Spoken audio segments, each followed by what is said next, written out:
and come back to the car the next day. And the next morning, Rob went into the office and he said, "We cannot release this film." Why? Because it's inappropriate. It glorifies violence against the police. Yes, it glorifies violence, and it's morally corrupt.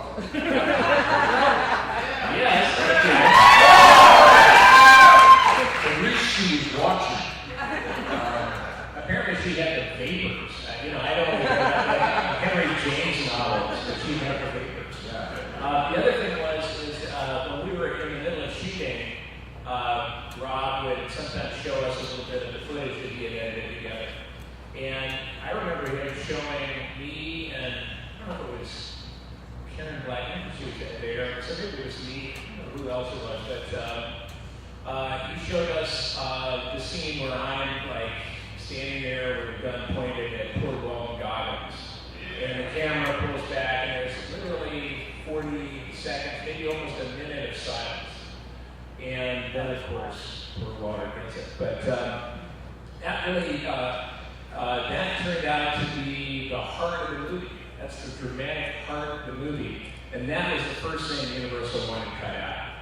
They said, "Oh, no, we can't have that." And Rob said, he fought for it. And they said, "Hit the road." Now, and we wanted the film is now on the shelf. All of a sudden, they start shopping it around again, and MGM wants to pick it up. Rob was doing one of those MTV stars interviewing stars shows, whatever the hell that was called, okay?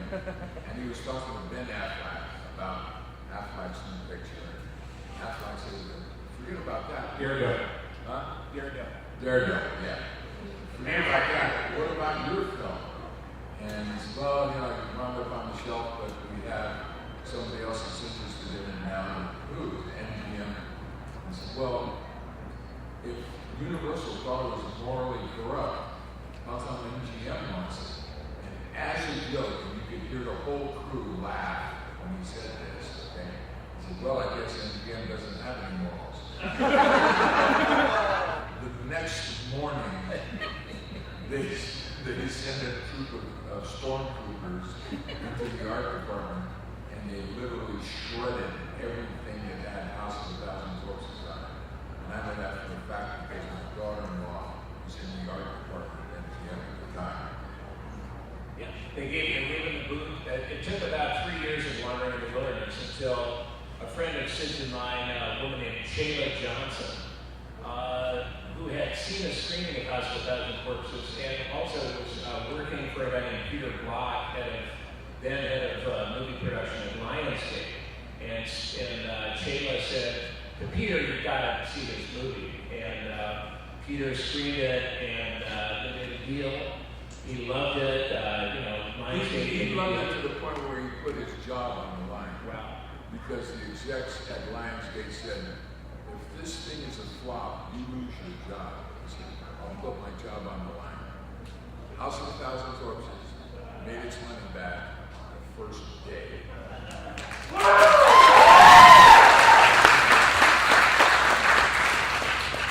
It's kind of ironic that, a couple years ago that for Halloween Horror Nights, Universal went back to House of a Thousand Corpses for one of the mazes. Yeah. That's funny because Rob and Sherry and my wife and I were the first 4 people through the maze, and the guy that was playing Captain Spaulding jumped out to scare people coming through, and he came face to face with me. Holy shit, he jumped out. What was it like, in 2003, you had your premiere at the Cinerama Dome, or the ArcLight. Yeah. What was that like, finally getting to see it come up on the big screen in Hollywood at the premiere? Well, it was awesome. I almost couldn't make it because I was working on an HBO show called Carnival. Way out in East Jesus, Chatsworth, the desert beyond Chatsworth, California. And I remember the director, Rodrigo Garcia, was sweating. I said, can I get out here early? And he was like sweating and finally let me go. And, tore back into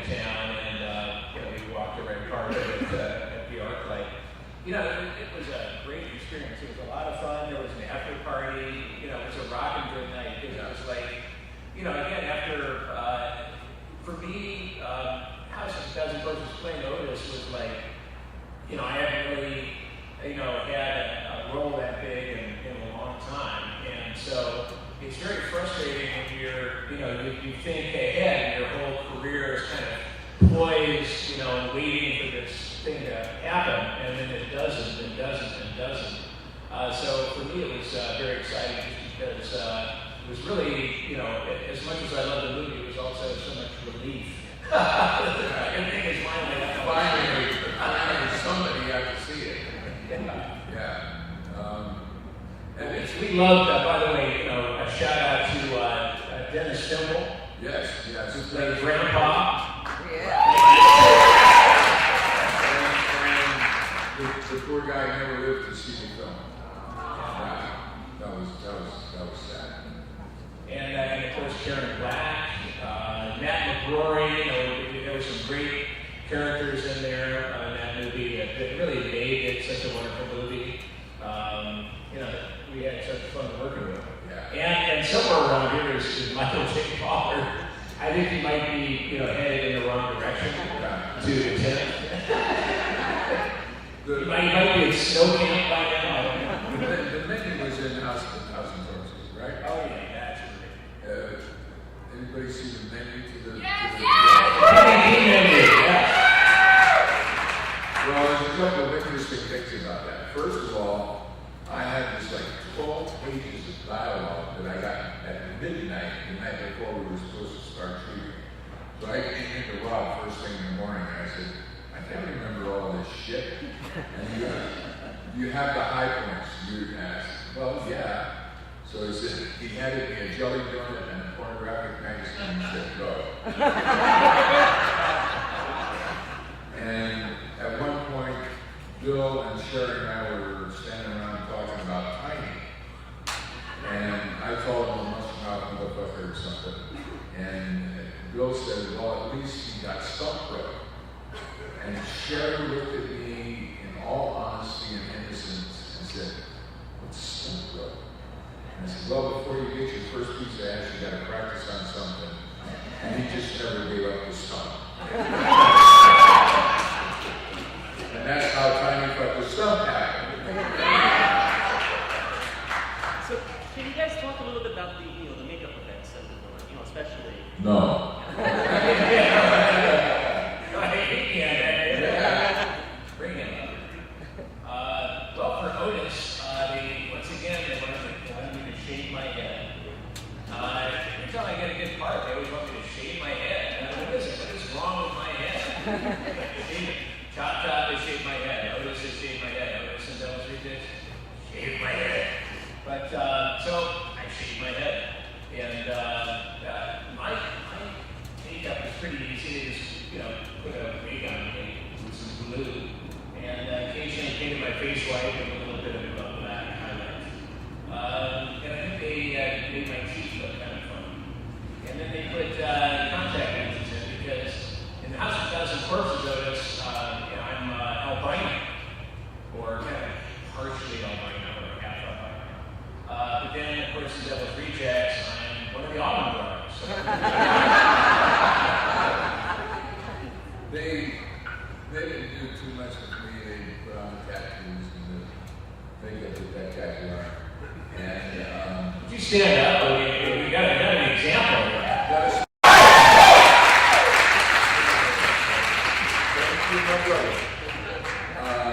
The rough part was the teeth, because the teeth were designed with eyeline pencil, Fuller's Earth, and Spirit Gum. And it used to take me 45 minutes to brush my teeth at the end of the day just to get that shit out of there. That was the worst part of the whole film. And that, the fact that, it was like we were shooting 3 miles east of fucking where all the snakes moved out because there was nothing left to kill. I remember a night we were out in, beyond the last subdivision, which is way out there in California. And we were in some kind of a weird field or something with the trees. In the distance, it was a night shoot. We were shooting, actually, it was the night we were shooting the bonfire, we're burning the little girl at the end there, the bunny costume. And we're sitting around waiting for another setup. And there's a long, dark row of trees, field, and we're sitting at the end of the field, and I hear this bird calling. Maybe it's like a mockingbird. It's like 4 in the morning. And I don't know if it annoyed me or if I was just trying to impress Sherry, and I said, hey, check this out. And I picked up a little stone. No, not very big, but and I said, check this out. He goes, and I threw. I couldn't see, you can't even see the trees. It's a long way, everything's flat, I couldn't see anything. And all of a sudden, he goes, oh, no, kill the bird. So maybe that's what we had to have. And I shot most of my stuff at night, and we were in the desert. And I have to tell you that wearing a satin clown suit in the middle of the desert, in the middle of the night, will make your nipples hard.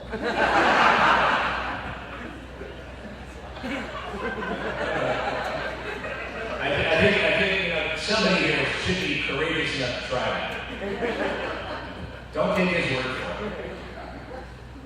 Was there a particular scene that was more, physically daunting or emotionally daunting for you during the process? You were filming for about 25 days. 28 days. So was there something in that shoot that was more so challenging than any other particular scene? For me, I'm just fucking crazy. Really? Now, if we were talking about Devil's Rejects, There's a difference. But not the House of Thousand Corpses. It was just plain fun. The nice thing is that we were shooting for the most part. The House of Thousand Corpses is on the back lot of Universal Studios in Burbank, California, and it was formerly the best little whorehouse in Texas. It was the Chicken Ranch that they had reconverted into the House of Thousand Corpses, and we were right on the tram trail. So we would be shooting all our crazy shit, and all of a sudden, I remember at one point I had Mr. Willis's skin I'm wearing, I'm covered with blood, I'm crazy, I just, come down and said, he's your daddy, and I stepped out on the porch, and here comes a train up going, man, on your right, you'll see, that's Rob Zombie, he's close to 1,000 bucks being shot right now. I'm like waving, with a skin suit, like taking pictures, writing, and talking to each other. Yeah, that tram business, they gotta get rid of that shit. Because I was shooting a show there called Alias with Jones. I was a regular on the show. And all we had to do was just right up over the top of this hill and down past the camera. And every time we got ready to do that, a tram would come by. Okay, so we got to stop. And we got ready to do it again, and the tram came by. And I looked at Peter Dool, and he looked at me, and we both went, fuck it. Yeah! Down and past the camera, Peter reached inside and grabbed the girl who was the tour guide by the waist, pulled her out of the tram, and rode her back up over the hill. And me and 2 other guys circled the wagon, and we were taking cameras out of people and then shooting close-ups of them. So that when they got home from their trip to Universal Studios, all they had was close-up pictures of themselves. Now, speaking of Devil's Rejects, at what point was this something? Were we speaking about that? Yes, Counselor, I did that. So, at what point was that something that came? Was an idea that came about while you were filming originally back in 2000, or did that come after the theatrical release finally? After. The next afternoon, after the premiere, I got a call from Rob. He said, I can't talk long. I got a reporter from Variety on the phone. If we do a sequel, will you do it? I said, yes. He said, I'll talk to you later. Cool. That was it. Now, in terms of, because you've been in several of Rob's productions, over the years, how has, as a director, how has he changed? How has he evolved? Is it the same? Is the general thought process behind his vision for what he wants the same, or has it evolved in any way? I think he certainly has more confidence. I know you asked about how his directing was and how it was as a purpose, and I noticed that he was he was a lot more of a stickler for the lines. Which I really fucking yeah. But then he was in Devil's Rejects. So he was like, he had written everything. He was writer director, so he didn't want you to do a lot of riffing. And but I noticed that in Devil's Rejects, he was a lot more, loose about it. And also I think, for me, Devil's Rejects was the only time in my career that I've ever repeated a role. And that made it so much more fun to actually know your character before you even start the movie, and then just hit the ground running.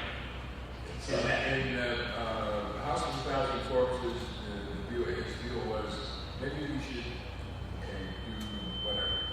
When we got to Devil's Rejects, we're going to do this. Yeah. So he was much more confident and knew how to get what it was that he wanted by that time, because he probably watched House of 1,000 Corpses about 637,000 times, and got a feel for what he should have done. That brings to mind a question. Is there ever going to be a sequel to House of Devil's Rejects? No. Why not? Because we're fucking dead!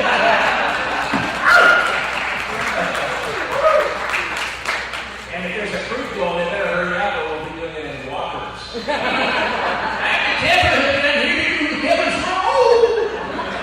So somebody said you should do a prequel. I said, yeah, good. How are we going to be younger? All right, so I'm going to go ahead and open up to the audience. Any questions from the audience? Great. All right, Sid, I have to ask you, your first spotlight in House of 1,000 Corpses, did you just bust out laughing when you were saying, come on, that whole scene, did you bust out laughing when you first started that? I never bust out laughing. I bust out laughing the first No, time. I stay in the moment. Here's my deal, okay? If I make it real for myself, it will be real for you. Right. Okay? So that was just what, and I cracked up Rob because in one of the first scenes that we shot was where the guy comes into Rob's store, okay? And he says, stick him up, and I did this. That wasn't in the script. Rob cracked up laughing, he fucked up the tape. God damn, Rob, hold it together, brother. We got a movie to shoot here. Okay, and so that became my objective, to get him to crack up and fall out of his chair. And he just kind of went with it. Well, it cracked me up, so thank you. Another question? Yes, back there. Sid as well. Since probably the early 60s, you've been that guy. Everybody in Marlene knows that you're Sid Haig. But I mean, in everything, like you said, from Jason Starkman, David Smith, you've been that guy. Since the resurgence of House of 1,000 Corpses and the Devil's Rejects and Night of the Living Dead and all that, do you feel vindicated for the character actor that you've been, for the work that you've done in the last 35 years? Well, I feel vindicated in that now people don't look at me as just a gun for hire. Okay? They really want me in their film, and that makes me feel good. It makes the fact that I spent 53 years of my life doing this shit, and finally somebody appreciates it, We thank you. Thank you.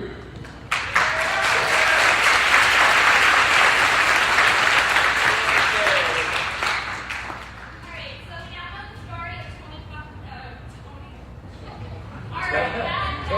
story of Tony got the son? Were you not listening when we went through that? Tony got the song? You said Tony too. Oh, I said Tony, yeah. A couple of times I said Tony got the son. Who the fuck is Tony? Let me get in here. Sorry. And that makes me quite happy. But what's the rest of the, I know that every little special features section has one of you talking. And was all of that scripted or was most of it improv? Because I know at one point, Bill Moseley at the end of the scene just started cracking up and walks off camera. That was not in the script. Yeah.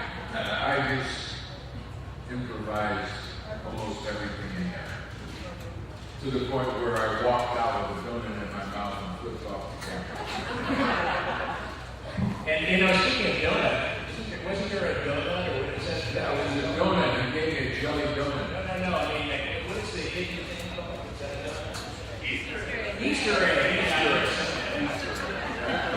There's an Easter egg. I think if you click on Ryan's Gate, isn't that the secret doorway?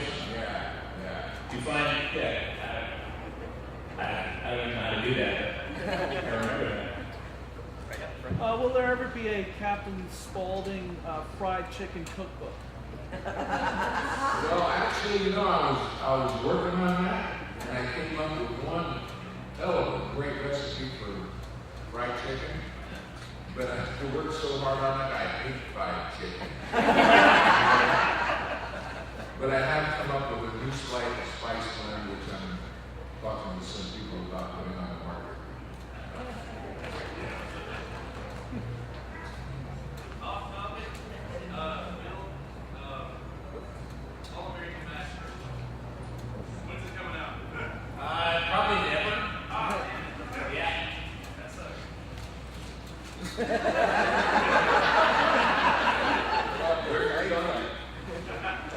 I don't want to get too verbose. Also off topic, I read online you're doing Manson girls. Manson girls? Yeah, that's what it Same says. thing. Yeah, these things, there's a lot that goes into getting a movie made. And, like 98% of it is called money. And the Manson girls, I don't think they ever got the money. With All American Massacre, you never know. It may someday, somehow. I don't think it's completely dead, but it's maybe like a dormant volcano. Someday it'll erupt. Most of the stuff that you hear on the internet is all dreams. Okay? We have an idea we're going to make this movie, and we'll put so and so in it, and then it becomes something that's real, only it's not real, because a lot of these producers don't even know how to raise money for coffee, let alone. Yeah, they have Bill in 5 post-production movies and 1 filming, and that was Manson girls. I figured he wasn't filming because he was here. Yeah, no, that would be great. Maybe there's another me out I was supposed to have directed 6 different films, and they couldn't put 20 cents together, so. Okay. Right back there, sir. I was just wondering, why wasn't Karen Black in Devil's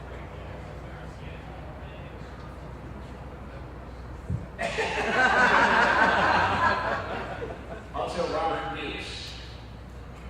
Sometimes when something is a hit, you certainly want a little bit more for the next one.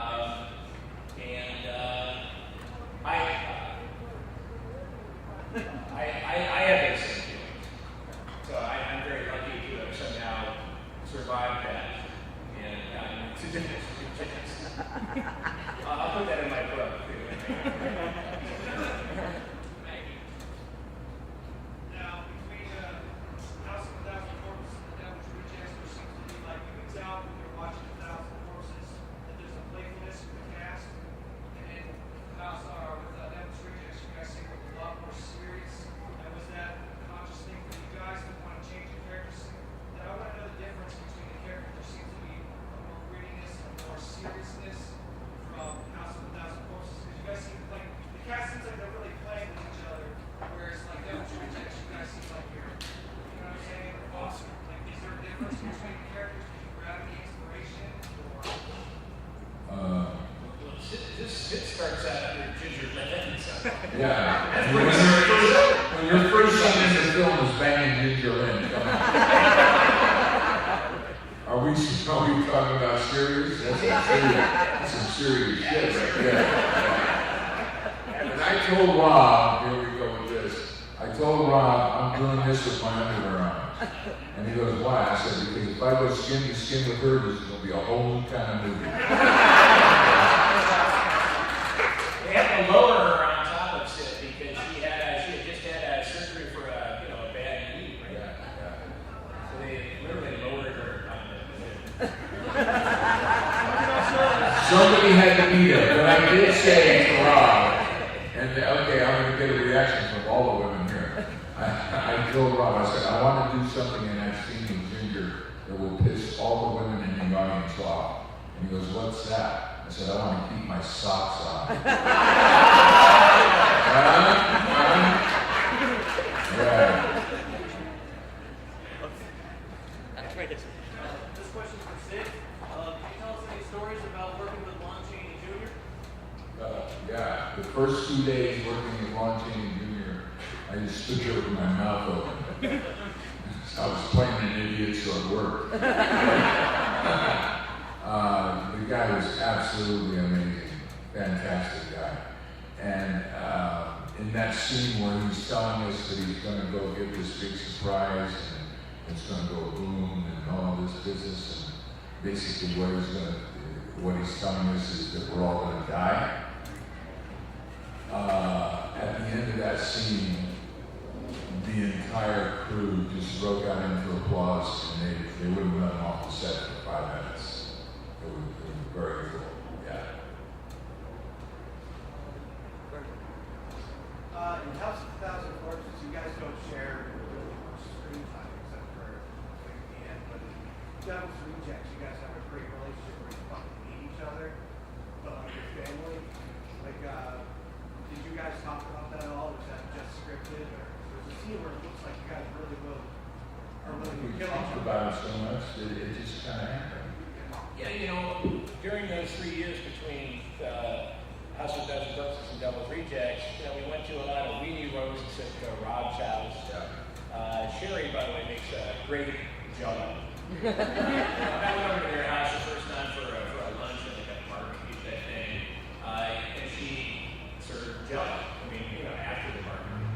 And you know, that's when I just fell in love with her. I'm from the Midwest, so you know, maybe jello guy. So we did a lot of. We had a tiki party over at their house, and we came in grass skirts. And that'll create an intimacy, I guess. The thing is, when they would have a party at their house, okay, it was like people would bring their kids, their dogs, no television sets flying through the window, none of that shit, okay? So it was always a No animal sacrifices. Yeah, Except for what we were barbecuing. Yeah. I think Rob's actually, aren't they vegetarian? They're vegan. Chicken-tarian. Yeah, they can't eat anything that has a mouth. I didn't eat cheese. Yeah, so that's how we bonded. And then, you know, it's a great question because a lot of people ask about, you know, kind of it's the old timeline, like, wait a minute, when does Devil's Rejects start? Where, you know, how far after House of 1,000 Corpses does it start? Really, it shouldn't really start out much more than a couple of weeks because, you know, at the end of House of 1,000 Corpses, you know, we've got 2 dead cops, and presumably the Roseville Sheriff's Department has figured out where they are and they're coming to get us. So that really shouldn't take too terribly long. But what's amazing to me in terms of my appreciation of Rob was that, you know, he had a chance to do a sequel, and we know as horror fans, a lot of horror sequels suck. And the idea that he was going to, I don't think he even wanted to do a sequel, but he had an idea. Lionsgate said we'll bankroll. And what he did was he really not only made us look different and act different, but he really almost changed genres. And it really went from kind of a classic chainsaw type horror movie, Old Dark House, to a violent crime road picture. That's Sandy Bacon's fault. Yeah, It was the modern day Wild One. Yeah. So the idea that he would just have that, you know, and the fact that very seldom you find that the sequel is sometimes appreciated more than the original. I mean, Godfather 2 maybe, but you know, not a lot. So you know, I was very excited about it. Sid and I have always been friends, so it was pretty easy to have those. You know, we have fun competing sometimes, and so it was fun. But you know, we had a great scene, which was the last scene before we drive ahead into the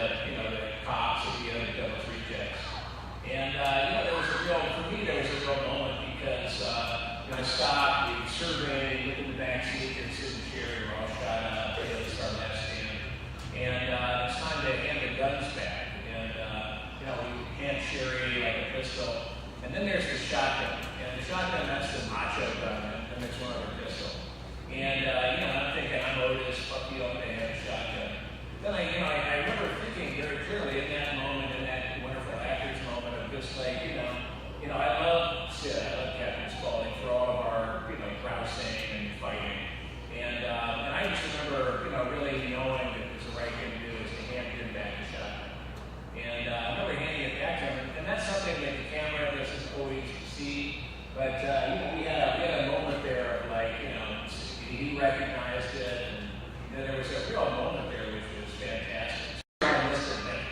Trust me, it was amazing. And then there was the moment right after that when I fired the shotgun for the first time. Sherry hit his seat. I said, "Fuck, I just killed him." So wait a second, the poster rejected the other way. She had never been around weapons before. And when that full load 12 gauge shotgun went off, it just fucked her up. She couldn't hear for 2 days. Yeah. One more? I'm going to just say one other thing about Rob and Sherry's relationship. When we were at the very last couple of days of shooting Devil's Rejects, at the very end, there's that wonderful shot of a winding road taken from a helicopter. And Sid, Sherry, and I are driving around in the Cadillac, and we're driving on that open road. And a helicopter is probably 100 yards off, the south of us, or north of us, taking the picture. And when we got back to we took a break and came back to base camp, it's called. And Sherry was a little in trouble, I guess. I mean, she was in the back, I couldn't tell. But Rob came over and said, "Are you okay?" And she said, "No, not really." And he said, "What is it?" She goes, "Well, I'm a little nervous about the helicopter." The helicopter was like 100 yards away. That would have been my life. I was like, "Gotta get over it, suck it. Now, come on, it's costing us $1,000 a day, And instead, Rob said, "Okay, we'll lose the helicopter." And I thought, wow, I guess that's love. Isn't it? You tell me. Speaking of the Cadillac, that went up for sale on eBay, and I went, "Oh hell yes!" So I bid on it, and somebody outbid me. God damn it! So I bid higher, and that person said, "God damn it!" And he bid higher, and it went back and forth like that. And then I had to go off to do a convention or something, and I guess that other person got busy too because somebody else wound up with it. At the end of the whole deal, we found out that Rob and I were bidding against it.